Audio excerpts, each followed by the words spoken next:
We all want to live a happy, productive life, but sometimes we just need a little help. Our Coach On Call experts provide strategies to help you live your best life now. Joining us today is Linda Mitchell, a certified transition coach, reinvention expert, and speaker who empowers people that are stuck, overwhelmed, or ready for change to release the struggle, gain clarity, and evolve to their highest purpose as they move through life's challenges and transitions. Linda is here today to discuss the big benefits of embracing imperfection. Welcome, Linda. Thank you so much for joining us. Thanks so much for having me back, Joan. Linda, I really like this topic today because so many of us, all we do is spend our time trying to hide, mask, and get rid of what we believe to be our imperfections. And it's so easy, especially with social media and the messaging from all types of media, to get caught up in the idea that perfection is our ultimate goal. So I want to talk to you about this today because I just think that, we need to move away from that. And as you say, we need to learn to embrace our imperfections. Can you explain to us some of the reasons why you believe we need to do this? Yeah, you hit the nail on the head. There's really more pressure than ever before to get things perfectly polished in every part of our lives, right? We have gadgets and apps and advice on how to be your very best in every circumstance. But it's such an illusion. Why are we constantly striving for this unattainable goal of perfection? Yep, it's great to set the bar high, to go after goals and challenges and to stretch yourself, but you can't expect to be great at everything all the time, no matter how hard you try. So instead, I'd really like to offer some of the reasons that I encourage people to embrace imperfection. And the first reason is you get a happiness boost when you stop trying to be perfect. People who always shoot for perfection tend to carry a lot of emotional baggage from always trying to look as though their entire world is 100% wonderful all the time. They're also at a higher risk for depression and anxiety because they hardly ever are content with what they have or with what they've achieved. So I invite people to embrace reality, the messy, flawed parts of yourself and your life. Because when you do, you will be happier, healthier, and way less stressed. And the second reason, you'll actually become a nicer person to be around.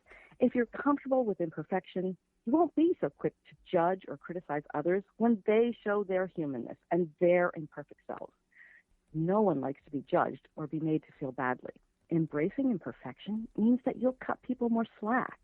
This makes your relationships more enjoyable and rewarding. And you know what? When you practice demanding less perfection from others, hopefully you learn to cut yourself some slack too. So you're nicer to others and nicer to yourself. And then here's the third important reason. You'll inspire others. And here's what I mean by that. Despite all the noise around us to be perfect, when others around you see that you're okay with imperfection, you're okay with the ebb and flow of life, and you stop creating drama all around you from wanting things to be just right, people will naturally feel more comfortable with their own flaws. You'll inspire them to do their best, but not beat themselves up for not being perfect. It's important, for example, for your kids to see that you want to be around them for who they are, despite their weaknesses. When you take the pressure of perfection off of others, they're free to be their true selves and go after their dreams. And that is inspiring. Linda, I saw a quote recently, and I can't remember the exact wording, but it went something like this. The very thing that you hate about yourself is the thing that someone else envies or loves about you. And so, I just think we're so critical of ourselves. And you just laid out some really great reasons why we should embrace our imperfections. But what are some of the benefits for ourselves when we do so? Yeah, there's so many, but I think maybe I'll just talk about what I consider to be the top two most important ones. First and foremost is that you stop fearing failure so much. Fear of failure is one of the greatest impediments to personal growth, to taking calculated risks, to trying things outside of your comfort zone.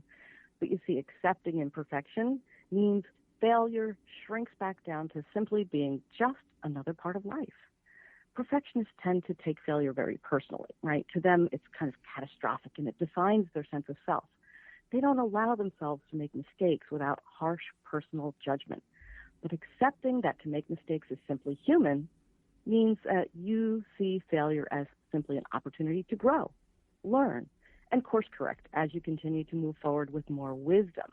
Most successful people are not afraid to fail. They're not afraid to present their imperfect selves. And that leads to the second most important tangible benefit. Your self-esteem grows naturally.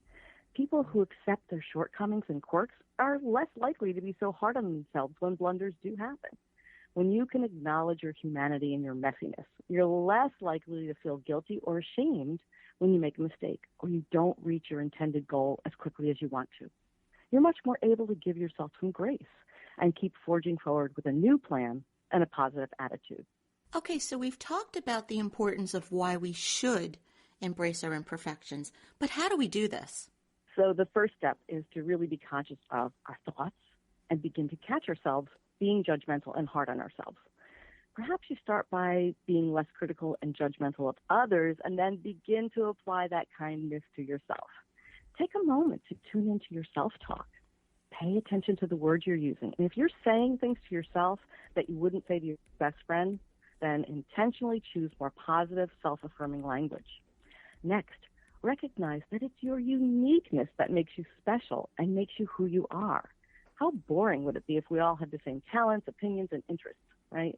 So embrace the parts of you that are different or imperfect by switching up how you see things. Instead of focusing on differences and seeing them as flaws, choose to see how it makes you unique and special. Resist the temptation to see differences and mistakes as wrong or right. That's so limiting. Some of the best inventions were born of mistakes. And finally, make a list of all your amazing qualities and talents, right? Sometimes you have to really think about this. Things that friends and family have complimented you for. When you're feeling vulnerable or you're tempted to criticize yourself for an oversight, stop and remind yourself of all the good qualities you possess. Try to think of one or two positive things that can come from the misstep. The truth is, some mistakes turn out to be the best thing that could have ever happened. I can think of a few of those in my own life. And mistakes are always an opportunity to learn more about yourself, others, and the situation at hand. We learn from mistakes, and that's a really positive part of embracing our imperfections. Linda, thank you so much for joining us today. We really need to stop being so hard on ourselves, so I'm really happy that you were here to give us this wonderful reminder.